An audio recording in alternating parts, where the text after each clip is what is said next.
Bonjour à toutes et à tous. Alors voilà, j'ai eu une discussion hier avec Blanc-Rue.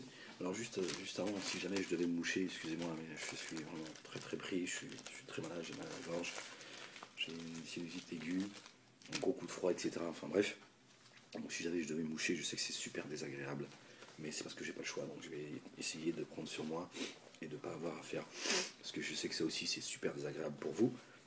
Et si je dois me moucher, ben écoutez, je me moucherai, d'accord. Si t'es pas content, en attendant, tu vas te laver la tête, tu reviens et voilà, ça ira mieux, hein. Voilà, donc hier j'ai eu une discussion avec Paul-Éric Blanc-Rue, un des membres de la dissidence, hein, sur les chambres à gaz, sur la Shoah, les chambres à gaz, etc. Donc je sais plus pour quelle raison je suis arrivé dans ce... Et donc j'expliquais que pour moi les chambres à gaz, elles ont existé, et donc j'ai été tout de suite, immédiatement traité de traître. Manque de courage, espèce de lâche, etc. Donc j'ai été très surpris de l'agressivité d'Éric Blanc-Rue. Je tiens à vous dire que j'ai jamais eu de problème avec Paul-Éric Blanc-Rue. Voilà, je fais partie d'ailleurs de l'un des seuls qui lui a donné la parole à une époque, lors de la sortie d'un de ses livres. Et ben la secte, c'est ça en fait. C'est encore, voilà, c'est la preuve encore de tu t'es pas d'accord avec eux, t'es mis au pilori. C'est-à-dire que tu as d'un côté ceux qui te demandent de chialer, voilà, sur un moment d'histoire, donc la Shoah. Tu leur dis, moi j'ai pas envie de pleurer la Shoah, excuse-moi, je vois pas pourquoi je devrais pleurer la Shoah, j'ai pas envie, parce que quand tu me demandes, tu me forces à pleurer, j'ai envie de rire. C'est ma nature. Tu me dis pleure, je ris. Voilà. Et d'un autre côté, le mec te dit, les chambres à gaz n'ont pas existé. Tu dis, mais je suis pas sûr de ce que tu dis là. Espèce de traite, etc. Il fut une époque, c'est pas ce que tu disais, etc., etc., etc. Euh, la moindre des choses, Ahmed, c'est d'expliquer ton retournement de veste. Du thé avec du miel, en fait. Je lui dis, mais comment ça? Il me dit, oui, quand on parle d'un sujet, il faut le maîtriser, sinon on n'en parle pas. Alors, les mecs, ils se prennent pour des... voilà, c'est le... Non, mais attends, Paul-Éric Blanc-Rue, quand j'ai commencé à adhérer à vos thèses de manière superficielle, parce que moi, dès le départ, c'était un peu d'honnêteté, Paul-Éric Blanc-Rue, apparemment, vous manquez beaucoup d'honnêteté et d'intégrité. Moi, j'ai toujours dit que ça ne m'intéressait pas, les chambres à gaz. J'ai dit, moi, les chambres à gaz, ça ne m'intéresse pas, la Shoah, ça, c'est pas... Moi, quand les Juifs ont subi la Shoah, j'étais même pas mentionnable. Je l'ai souvent dit. J'étais même pas au stade du spermatozoïde. J'ai juste pas envie qu'on me rende responsable d'un moment de l'histoire qui ne... J'étais pas encore dans ce monde. Ne me demandez pas de venir chialer une souffrance, alors que la souffrance de mes propres parents, des gens de ma famille qui sont morts en Algérie, je la chiale pas. Quelque part, j'en ai presque rien à faire. C'est choquant ce que je dis, mais quelque part. Parce que j'ai pas envie de remuer tout ça, c'est de ma nature. Vous allez quand même pas m'en tenir rigueur. Je suis pas quelqu'un qui a envie de déterrer certaines choses. Voilà. Quand on me parle de l'Algérie, je réponds. Voilà. Sujet avec Soral et certains de son entourage avec qui j'ai toujours été en conflit, mais j'ai pas envie de rendre responsable qui que ce soit de certains moments de l'histoire alors qu'ils n'ont rien à faire. C'est pas leur problème, ils en sont pas responsables. Donc moi, voilà. Puis d'un autre côté, on nous demande, voilà, si tu es obligé, voilà, si tu fais partie de la dissidence, tu es obligé de reconnaître que les chambres à gaz ont existé. Donc il me demande, Paul-Éric Blanc-Rue me demande de prouver qu'elle n'existe pas avec documents à l'appui. Mais quand j'ai commencé à adhérer à vos conneries, est-ce que tu m'as demandé des documents à l'appui? Et tu m'as dit, est-ce que Ahmed, attends, parce que nous, on est des gens sérieux, nous. C'est pas parce que tu fais partie de la dissidence, que tu as construit la dissidence, que tu as été un acteur important dans cette dissidence, que tu vas arriver les mains dans les poches en disant les chambres à gaz n'existent pas. Non, on veut des preuves. Donc tu me dis c'est très bien, c'est bien Ahmed. Voilà, tu vois, tu es quelqu'un d'intelligent. Voilà, tu es quelqu'un de courageux en plus. Parce qu'il faut beaucoup de courage. C'est le courage absolu, c'est de nier les chambres à gaz. Le reste, c'est facile, c'est la gnognotte. Vous êtes des malades mentaux, les gars. Il faut vous rendre à l'évidence, vous êtes des malades mentaux. Et donc aujourd'hui, quand je vous dis, écoutez, moi je suis sorti de tout ça, j'ai pris du recul, aujourd'hui je reviens à ce que finalement j'ai toujours été, parce que moi, au-delà d'avoir à un moment donné adhéré à vos conneries, dès le départ, tiens, tu sais ce que tu vas faire avec Blanc-Rue, tu vas appeler Noémie Montagne. Tu vas l'appeler, tu vas lui dire, Ahmed, dans une de ses vidéos, il prétend qu'il ne voulait pas parler à Forisson dans les débuts. Forisson est venu plusieurs fois au théâtre, Ahmed ne voulait pas lui parler. C'est Noémie qui m'a dit non, tu vas voir, c'est quelqu'un, en fait il est super sympa et tout, machin. J'ai dit non, je veux pas parler avec lui. voilà, j'étais pas le défenseur des juifs, j'étais pas, voilà, voilà, tout le monde connaissait mon opinion concernant la Shoah, tout le monde connaissait mon opinion concernant le CRIF, etc., etc. Mon combat, c'est pas pour autant que j'avais envie de parler avec lui. C'est mon instinct, mon instinct. Alhamdulillah, c'est l'une de mes forces, c'est mon instinct. Il me parle souvent. Voilà. À défaut d'avoir fait des hautes études, mon instinct, il me dit, ça pue, Ahmed. Tu vois, ça c'est bon, ça pue. Il m'arrive de me tromper, certes, hein, je suis pas prophète, mais alhamdulillah, souvent, comme en Syrie, quand j'étais en Syrie, Liban, ça s'est bien passé, j'étais en Syrie, dans les bureaux de Bachar al-Assad, on ne l'a pas rencontré, j'ai eu un sentiment, c'est inexplicable. J'ai dit, Ahmed, attention, il y a quelque chose. Voilà. Quelques années après, j'ai compris. J'ai compris. Donc, pose la question à Noémie Montagne, tu verras, s'il lui reste elle aussi une once d'honnêteté, bien évidemment, elle te dira, c'est vrai, c'est moi qui l'ai poussé à parler avec lui, il ne voulait pas parler avec lui. Je dis, moi, je ne parle pas avec lui. Parce que ça m'a emmerdé qui réfute, qui nie, comme ça, la souffrance d'un peuple. C'est pas parce qu'ils sont juifs et que j'ai des problèmes avec eux par rapport à ce qui se passe en Palestine et ailleurs que je dois tout nier en bloc comme un débile mental. À un moment donné, j'ai suivi, de manière superficielle. Mais ça n'a jamais été ma cause, ma priorité, mon combat. C'est ton combat. Si tu as envie de devenir le Fourisson bis, bonne route. C'est pas mon combat, moi. D'accord. Donc plutôt que de me traiter, moi, de lâche et de traite, tu ferais bien déjà de commencer à demander à Diodo pourquoi est-ce qu'il m'a balancé 2 fois au tribunal concernant la Shoah, la chanson Shoah Ananas, et concernant Libérer Fofana, par exemple. D'accord. Si moi, je suis un lâche, un traître, qu'est-ce qu'il est, Diodo? Excusez-moi. D'accord. À un moment donné, non, mais à un moment donné, il faut un peu de sérieux. Vous ne pouvez pas traiter certains de lâches et faire courbette devant les autres. Parce que là, c'est toi qui fais preuve de lâcheté. D'accord. Tu devrais dire, oui, effectivement, Dieudonné est un lâche et un traître. Et en plus, il n'est pas loyal, parce qu'il t'a balancé. Excusez-moi, je vais me moucher, je suis désolé. Vous avez prévenu, hein, je sais que c'est super désagréable, mais j'ai vraiment pas le choix. D'accord. Donc, d'ailleurs, Shoananas, là encore, moi Diodo, je lui dis, écoute, moi Diodo, concernant les caricatures du prophète, pourquoi moi j'ai commencé à un moment donné à parler de la Shoah? J'ai dit, ils veulent jouer avec ma sensibilité, avec la sensibilité des musulmans. Ils prétendent que caricaturer le prophète, c'est un droit qu'on a dans cette république laïque, démocratique, blablabla, bla, sous prétexte qu'on a le droit au blasphème. J'ai dit, non, c'est pas du blasphème, ça, Diodo. Caricaturer le prophète en terroriste, c'est pas du blasphème. C'est une escroquerie. Blasphème, d'abord, blasphème, c'est-à-dire que tu as le droit d'injurier la croyance et la foi des gens. Tu vois le niveau un peu. Moi, j'ai pas envie d'insulter la foi et la croyance des gens. Je veux dire, qu'est-ce que ça veut dire? Mais bon, c'est le niveau de notre belle République. J'ai dit, mais c'est une escroquerie. On se cache derrière le blasphème pour montrer du doigt plus de 2 milliards de musulmans aujourd'hui, puisque notre bien-aimé Mohammed, paix et salut de Dieu sur lui, est notre éducateur. Je ne parle pas de ceux qui sont morts, d'accord?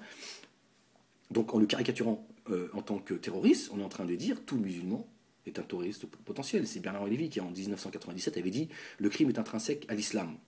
Donc ils n'ont fait, Charlie Hebdo n'ont fait que caricaturer les propos de Bernard-Henri Lévy. J'ai dit ok, ils veulent jouer avec ce qu'on a de plus cher. Moi, Diodo, j'ai ni les compétences et ni l'envie de nier et d'aller sur le terrain des chambres à gaz. Je te le dis tout de suite. Par contre, je vais être plus subtil. D'accord. Je vais passer au-dessus de tout ça. Et même, je vais passer même au-dessus des lois. Tu sais comment, Diodo? Je vais rire de la Shoah. La Shoah. Voilà. C'était pour répondre à ces gens. C'était pas pour offenser les Juifs. C'était pour répondre à ces gens. C'est bien, c'est pas bien, on peut en discuter. Voilà quelle était ma démarche. Et Diodo, il a fait le ping. Il a fait, ah, t'es un génie, Ahmed. Lui, c'est son métier. Il s'est dit, magnifique. Et là, il m'a fait, ah ouais, c'est vrai. Dieudonné, oui, ouais, c'est pas mal. Tu sais. Je te dis pas, waouh. J'ai senti dans ses yeux, il a fait. Ses yeux, ils ont brillé, ils ont fait, waouh, magnifique, Ahmed. Heureusement que tu es à mes côtés, parce qu'effectivement, j'ai beaucoup de clowns à mes côtés. Bismillah. Autant sur le plan scénique, que sur le plan humain, que sur le plan politique. Diodo, il a beaucoup profité de moi. Mais c'est pas un problème. Moi, je demande rien. Tu vois, Paul-Éric Blanc, quelle était ma démarche? Après, voilà, t'es dans un contexte, il faut ramener les choses dans leur contexte. Et dans un contexte, tu réponds à la haine par la haine. Qu'est-ce que dit Dieu dans le Coran? Qu'est-ce qu'il nous dit? Que la haine d'un peuple ne vous pousse pas à l'injustice. Moi, quand je commence à faire ça, je suis dans l'injustice. Je nie un fait qui bafoue, je bafoue la souffrance de certains qui sont sincères. Ils disent, attends, nous on a souffert. Le juif, il a le droit de penser à lui aussi, de se dire, moi, les autres, il a fait 60 millions de morts et moi je pense au mien. C'est son droit. Moi je viens, je nie. Vous imaginez Fourisson qui dit, l'Algérie, une escroquerie. Ils n'ont pas souffert, les Algériens. Ce que dit Soral.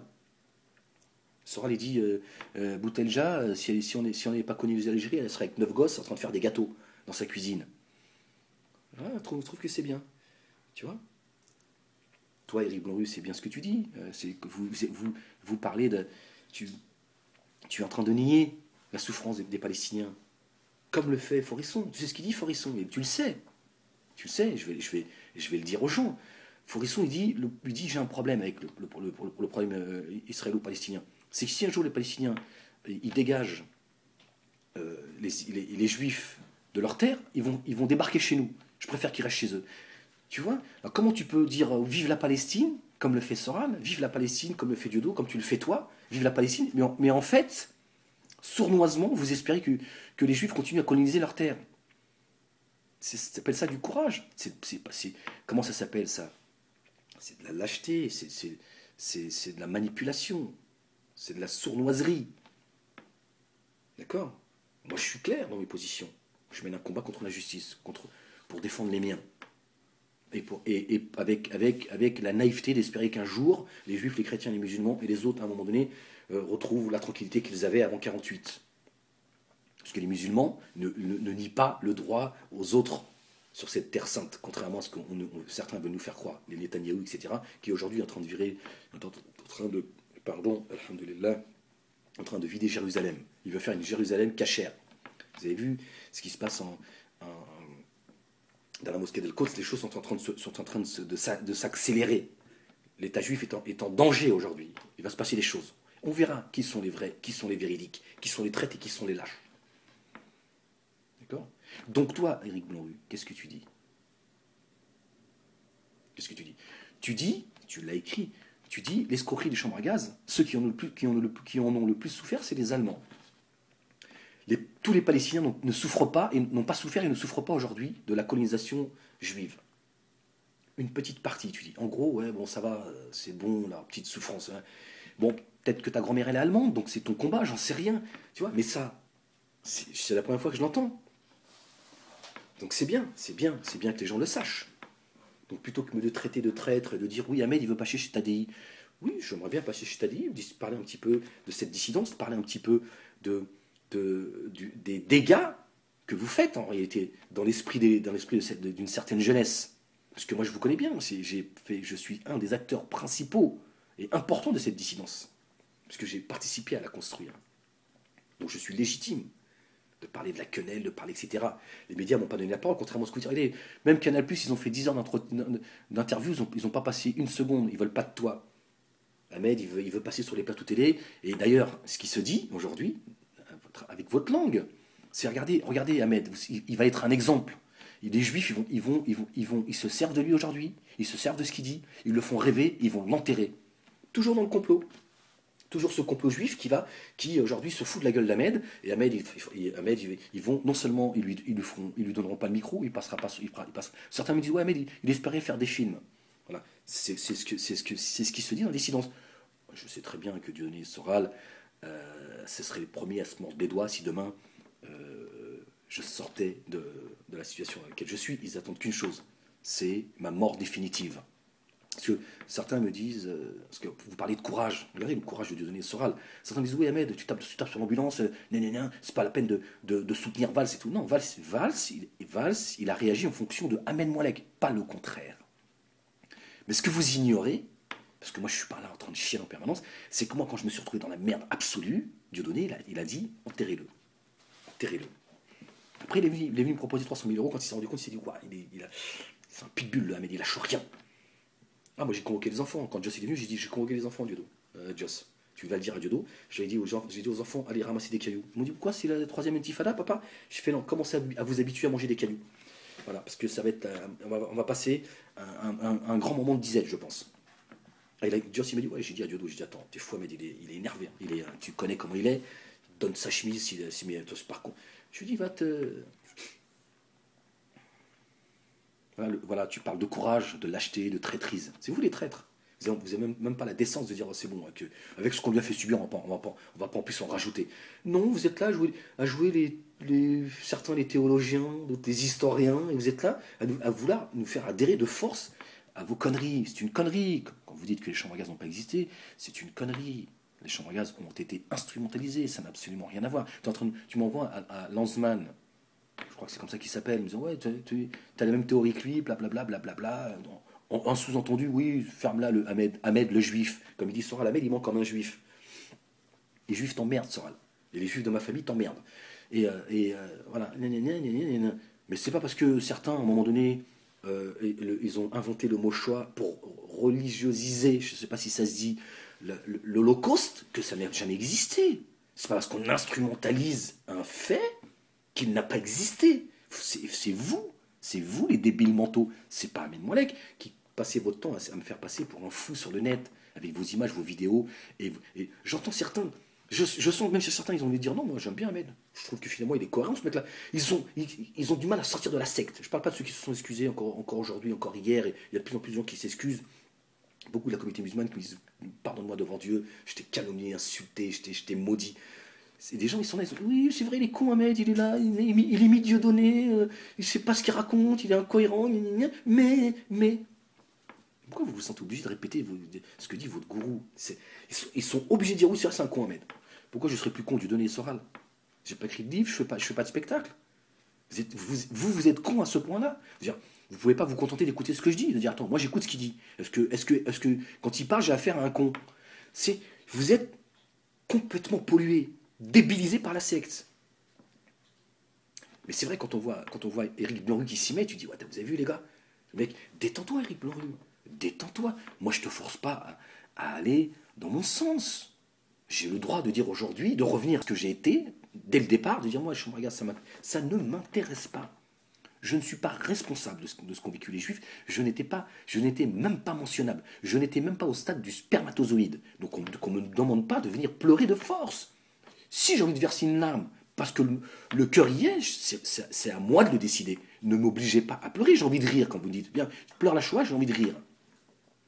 Et toi, et ta secte, vous me demandez, oui, les chambres à gaz n'ont jamais existé, mais je t'emmerde, Paul-Éric Blanru. Et puis arrête de me demander de venir avec des documents. Éric Blanru me dit, oui, Ahmed, quand on parle d'un sujet, il faut le maîtriser. Là, les mecs, ils se croient vraiment... mais moi, je n'ai jamais rien prétendu, Paul-Éric Blanru. Je n'ai jamais, moi, prétendu être un défenseur de je ne sais quoi, d'avoir fait des chambres à gaz mon sujet de prédilection, ma priorité. Absolument pas. De quoi tu me parles? Moi, je vous ai suivi de manière superficielle, et j'en ressors de manière superficielle. Je te dis tout ça, c'est à un moment donné, c'est ma colère, c'est même pas ma haine, c'est ma colère qu'à un moment donné, j'ai envie de dire à ces gens qui se sont moqués, qui se moquent de ce que vivent les Palestiniens, qui se moquent de notre bien-aimé Mohammed sur les caricatures du prophète, paix et salut de Dieu sur lui, leur dire oui, le prophète est un terroriste, les Palestiniens sont un peuple sans terre, ta Shoah n'existe pas. Vous pouvez me dire ce que vous voulez, c'est enfantin, c'est débile, ça n'a pas de sens, ce que vous voulez. Mais voilà quel était le contexte dans lequel j'étais. Aujourd'hui, j'ai pris du recul et je reviens à ce que j'étais. Ça ne m'intéresse pas. Et pour moi, ce qui me gêne, c'est l'instrumentalisation de la Shoah, des chambres à gaz. Voilà ce qui me gêne. Parce que quelque part, Paul-Éric Blanru, quand toi tu viens et tu nies les chambres à gaz, quelque part le CRIF, tout ça qui pleurnichent, la LICRA, etc. Qu'est-ce qu'ils disent à leur communauté? Vous regardez, vous avez vu comment ils nient cette terre promise, comme ils nient la Shoah. Vous avez vu? Ils nient les chambres à gaz, comme ils nient notre droit de revenir, du retour sur notre terre. Voilà ce qu'ils sont en train de dire. Donc vous vous rendez même pas compte que finalement vous faites le jeu de ces gens-là. Mais regardez, ils nient les chambres à gaz. Quand tu nies les chambres à gaz, il y a des gens qui n'ont plus envie de t'écouter. Par contre, si tu leur dis, merci Poussin, c'est pas grave. Si tu leur dis, oui, effectivement, c'est pas le problème, c'est pas la remise en cause des chambres à gaz, mais est-ce que ça te donne le droit de te comporter comme vous vous comportez avec les Palestiniens? Est-ce que les Palestiniens sont responsables de ce que les Juifs ont vécu? Absolument pas. Ça vous donne donc pas le droit de de faire subir aux Palestiniens ce qu'ils subissent aujourd'hui. Là, on est dans le présent, et là, on avance. Par contre, avec votre négation de la Shoah, vous êtes en train de pourrir la réalité d'aujourd'hui. Donc ça arrange certains, ça c'est un fait. Réfléchis-y, Paul-Éric Blanc-Rue. Tu vois, Ben Moualek, il n'est pas si con que ça. Hein?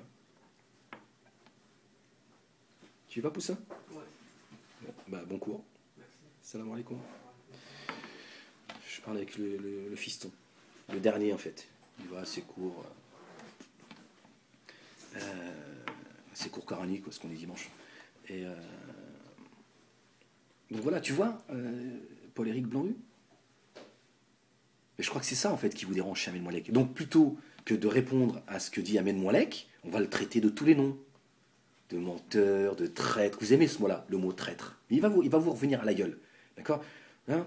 Moi, j'aimerais bien t'entendre sur le fait que Dieudonné m'a balancé devant le juge à 2 reprises. Notamment sur la chanson Chouananas. Tu vois, qui est né parce que j'ai dit à Diodo, non, moi je veux pas nier, c'est pas mon sujet. C'est pas le sujet pour moi. J'ai pas envie d'aller d'abord sur un terrain que je ne maîtrise pas, mais ça ne m'intéresse pas. Voilà. D'où la chanson Chouananas. Après c'est lui d'ailleurs il est encore allé piller le travail des autres, le travail de Danny Cordy. Et après il se plaint que les gens pillent son travail, etc., etc. Blablabla, blablabla, blablabla. Comme la chanson de Sako aujourd'hui, c'est maladie d'amour, maladie de la jeunesse. Voilà, il prend le travail d'un homme pour aller pourrir les gens avec. Il va saloper le travail des autres. Et alors lui, il est artiste, il sait ce que c'est que le travail d'artiste Dieudonné. Il devrait respecter, il doit être le premier à respecter, dire attends, maladie d'amour, maladie de la jeunesse, t'aimes ou t'aimes pas, mais c'est le travail d'un artiste, je ne vais pas moi prendre ça. Là, je ne sais même pas s'il a le droit de le faire d'ailleurs. Bref, c'est pas le sujet. C'est juste pour vous dire que vous donnez tous les droits et vous traitez les autres dès qu'ils font quelque chose qui ne vous convient pas, vous les traitez de tous les noms. C'est très étonnant, n'est-ce pas? Donc tu vois, Paul-Éric Blanc-Rue, si tu me traites moi de traître, Soral qui te dit comme Fourisson que les Juifs qu'ils aillent tous finir dans les poubelles des Palestiniens. Gardez-les chez vous, on n'en veut pas ici. Soral qui dit de sa propre bouche, je n'invente rien. Il dit je suis pour le patriotisme israélien en tant que patriote. J'encourage. Et je reconnais la bravoure des Juifs de France qui vont fondre la rallia pour aller défendre le patriotisme israélien. Après, il te dit, oui, les Palestiniens, là, il a mis un t-shirt dans sa dernière vidéo palestinien, il vend sa camelote, comme d'habitude. Hein. Il y a un livre avant, il dit aux jeunes de banlieue, oui, ils ne connaissent pas leur religion, ils ne connaissent pas l'islam. Tenez, j'ai un livre, achetez-le, et apprenez votre religion, bande de débiles mentaux. Voilà. Vous passez notre temps à nous cracher à la gueule. Et vous faites passer pour les défenseurs des Palestiniens, du monde musulman, etc. etc. Voilà. C'est à un moment donné, j'ai envie de dire aux miens, attention les gars. Attention, ils sont en train de vous polluer, et ils se foutent de vous, en fait. Au point de vous dire quels sont les livres qu'il faut lire.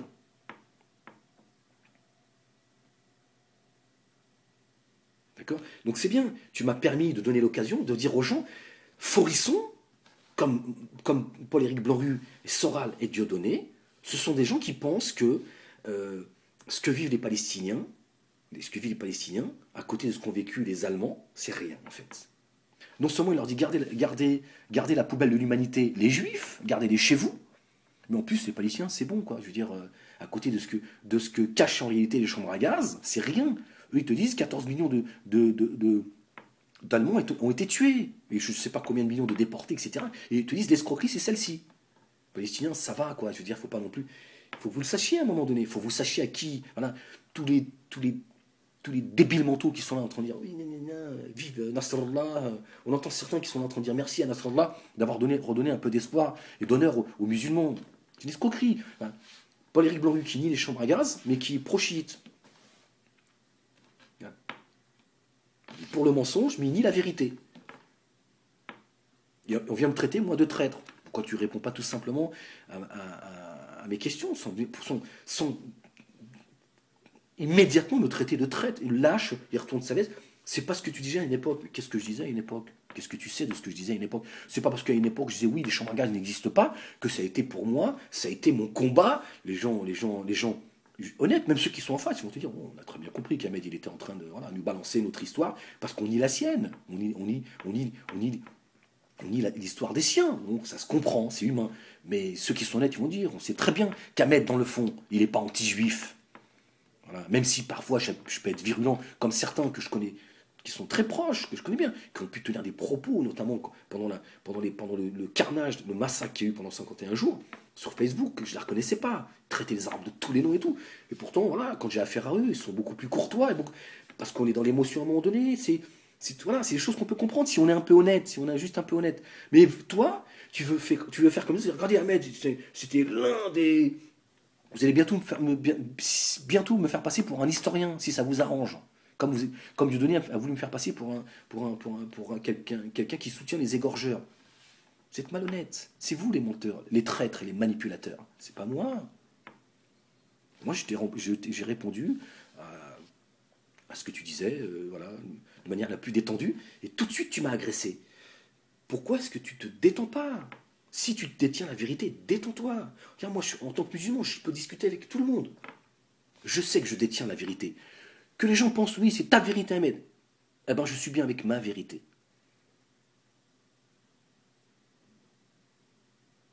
Et le jour venu, chacun y découvrira où se trouve la vérité. Donc, je n'ai pas de problème à discuter avec les juifs, les chrétiens, les bouddhistes, les athées, machin, parce que je suis bien dans mes baskets. Donc, toi, avec ta religion là, des chambres à gaz, détends-toi. Détends-toi. T'es pas obligé de traiter tout le monde de menteur, de manipulateur et de lâche. Parce que je suis pas d'accord avec vos positions aujourd'hui. Et reconnais effectivement que ce n'a jamais été pour moi, ce n'a jamais été ma priorité, mon combat, et moi, quand j'ai parlé de la Shoah, j'en ai parlé d'abord, effectivement, à un moment donné, j'ai dit oui, ça n'existe pas, je l'ai expliqué, j'ai dit les Palestiniens sont un peuple sans terre. Vous niez l'existence des Palestiniens, vous niez les droits des Palestiniens, ta Shoah n'existe pas. Mais voilà, c'était juste pour répondre de manière superficielle à ces gens en disant voilà, vous caricaturez le prophète. Mais je vais m'amuser de votre religion, la Shoah. Vous avez fait de la Shoah une religion. Ben voilà, vous êtes dans le blasphème, je suis dans le blasphème. Voilà, c'est du donnant-donnant. Voilà. Dieudonné, d'ailleurs, il n'a pas voulu suivre. Aujourd'hui, j'ai compris au début, je me suis dit, tiens, comment ça se fait, il veut pas suivre. Là. Je lui avais donné la possibilité de marquer l'histoire. Je lui ai dit, on va poser la question, quand on est passé à 17e champ, lui et moi ensemble. Je lui ai dit, je vais poser la question à la Cour et aux parties civiles. La LICRA, SOS Racisme, j'accuse, etc., etc. Est-ce que le prophète, à vos yeux, est un terroriste ou pas? Vous avez le droit de le penser, dites-moi-le. Moi, en tant que musulman, j'ai besoin de savoir qu'est-ce que vous me reprochez. Ils n'ont pas répondu. J'ai dit, selon vous, est-ce que le prophète est une légende ou est-ce qu'il existe? Dites-moi-le. Ils n'ont pas voulu répondre. Je dis, parce que du dos, ils sont en train de caricaturer le prophète sous la bannière du blasphème. C'est-à-dire qu'ils se cachent derrière le blasphème en disant, attendez, monsieur, moi, la question, on est en République, on a comme le droit on a le droit au blasphème, genre, ici, d'accord? Puis il faut entendre, eux, le blasphème, ça veut dire on a le droit d'insulter la foi, la croyance des gens. Pourquoi pas? J'ai dit, c'est du domaine de l'histoire, ça, monsieur. C'est du domaine de l'histoire. C'est pas du domaine du blasphème. Le prophète, c'est un homme qui a existé. Maintenant, s'il n'a pas existé à vos yeux, dites-moi-le. J'ai envie de me marrer, quand même. De me dire, j'aimerais bien entendre la LICRA, SOS Racisme, dire, mais il n'a jamais existé, ce prophète. Ah, ben on avance. Les musulmans vont être ravis d'entendre que la LICRA a dit, votre prophète, c'est un dessin animé. Ils n'ont pas eu le courage d'aller jusque-là. J'ai dit, est-ce que c'est un terroriste? Ils n'ont pas eu le courage non plus. Dites-moi-le. Je veux le savoir. Parce que là, on parle d'un homme, on parle de l'histoire. C'est un homme qui a existé, qui a eu un parcours. Et vous le caricaturez en tant que terroriste. Donc, puisque vous donnez le droit de caricaturer le prophète en tant que terroriste, je me donne le droit de rire de l'histoire. Donc, la Shoah. Je nie pas l'histoire, je ris de l'histoire. Comme vous riez de l'histoire que vous ne niez pas non plus, parce que je vous ai demandé est-ce qu'il existait ou pas, mais vous n'avez pas répondu. Donc, il existe. Est-ce que c'est un terroriste? Vous n'avez pas répondu. Donc, selon vous, ce n'est pas un terroriste. Donc, vous rigolez de l'histoire des musulmans, je ris de votre histoire. Puisque vous avez fait de la Shoah une religion, on est sur le même terrain. Et Dieudonné, il a fait, non, mais tu crois que je vais ton porte-drapeau, quoi. Ouais, et toi, avec ton islam. C'est ça la réalité. Mais aujourd'hui, je me suis dit, Ahmed, Allah, il lui a pas fait cet honneur de défendre l'honneur du prophète sallallahu alayhi wa sallam. Je sais pas, c'est un honneur qu'Allah il donne. Aujourd'hui, je comprends pourquoi est-ce que il a tourné le dos. Et là, j'ai vu aussi une de ses phases, j'ai fait attention Ahmed, il fait le con du dos. Il est pas si clair que ça. Tu vois, moi je suis clair, Paul-Éric Blanc-Hu, parce que j'ai pas de haine, j'ai de la colère, qui peut parfois se transformer en haine dans des moments précis. Certes, comme tout le monde, je suis un être humain. Je suis pas une machine. On appuie stop, pause, avance, replay, voilà. Tu vois. Donc plutôt que de me traiter, moi, de traître et de lâche, j'aimerais que tu poses certaines questions et que tu fasses comme tu fais publiquement, de dire, tiens, Diodo, t'as balancé Ahmed comme à la 17e chambre concernant la vidéo Chou Ananas. C'est pas cool pour un résistant. Tu aurais pu assumer quand même. Parce qu'Ahmed, il a assumé jusqu'au bout. En plus, il était en embrouille avec toi, il a été loyal. Et tu l'as balancé sur une autre vidéo, Libérer Fofana, pour l'affaire Saïd Bourarache. Il n'était pas présent, tu l'as balancé derrière son dos.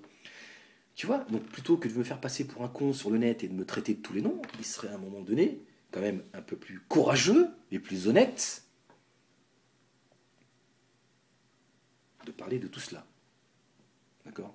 Et d'être un peu plus précis concernant la cause palestinienne et de dire, écoutez, la cause palestinienne, nous, on en a un peu rien à foutre. On les défend parce qu'en face, c'est les juifs, donc voilà, c'est comme l'affaire Bourarache, on s'en sert juste pour la balancer sur la gueule des juifs, mais les Palestiniens, gardez les juifs chez vous. Voilà. Moi, c'est pas quelque chose qu'on m'a rapporté. Je l'ai entendu de la bouche de Forisson. Et toi, aujourd'hui, tu le dis. Forisson, il a dit, le problème, c'est que s'ils virent les juifs de leur terre, ils vont se retrouver chez nous, qu'ils les gardent. Bah, tu peux pas dire vive les Palestiniens, et en même temps, tu dis vive la colonisation israélienne. Donc ce serait bien que les gens le sachent. Donc tu me permets aujourd'hui de le dire. Donc c'est une très bonne chose. Tu vois, il y a toujours du bien dans un mal. Il faut juste faire preuve de patience. Voilà, il faut essayer de se détendre et se dire voilà, bon, on a eu une discussion que je n'attendais pas. Et aujourd'hui, je me dis, tu vois, finalement, tu es comme les autres. Tu vois, finalement, tu craches sur celui qui a été le plus correct avec toi, finalement. Je n'ai pas été le seul, hein, je veux dire, il y a des gens qui t'apprécient, etc. Mais moi, j'ai toujours été correct avec toi. Et finalement, tu défends des gens qui t'ont craché à la gueule, comme Dieudonné, t'as craché dessus quand tu étais en conflit avec Soral. Et j'en ai découvert d'autres que je ne citerai pas leur nom parce que ça leur ferait plaisir. Mais c'est incroyable. Moi, il y a des choses. Moi, je ne. Mais alhamdoulilah, je pense que c'est un bien qui est dans mon cœur. Il y a des gens, je ne sais pas comment ils font. C'est-à-dire que les gens, ils vont avoir une relation avec toi pendant 1 an, 2 ans, 6 mois, je ne sais pas. Et du jour au lendemain, ils te crachent dessus. Tu te dis, pourquoi tu me craches dessus? J'ai toujours été avec toi, j'ai toujours une relation, parfois même affective. Et je me dis, c'est quoi votre force? Ou alors c'est quoi je sais pas, votre puanteur finalement. Comment tu peux me cracher dessus comme ça alors que j'ai toujours été à tes services, j'ai toujours été très, très respectueux, on a toujours une relation très cordiale, parfois affectueuse, et là tu me craches dessus comme ça, nanana.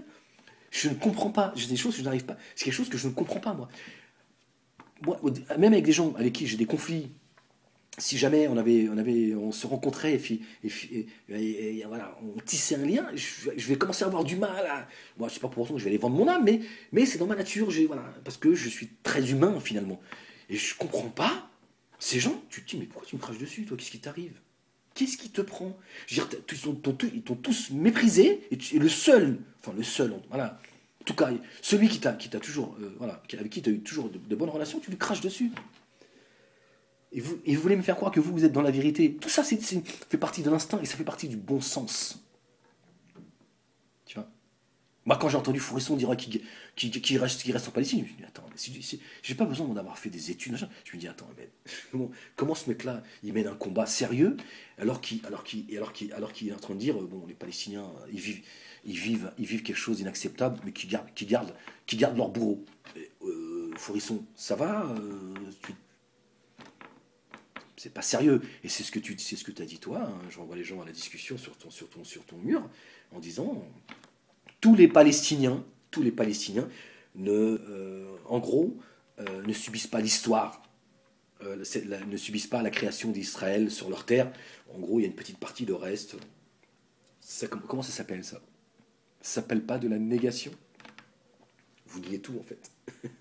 La seule chose que vous niez pas, c'est les chiites. Voilà, donc j'avais envie de te répondre. Donc voilà, je t'ai répondu. Paul-Éric Blanc-Hu, si tu as envie de répondre, tu réponds. Après, voilà, si tu n'as pas envie de répondre, tu réponds pas.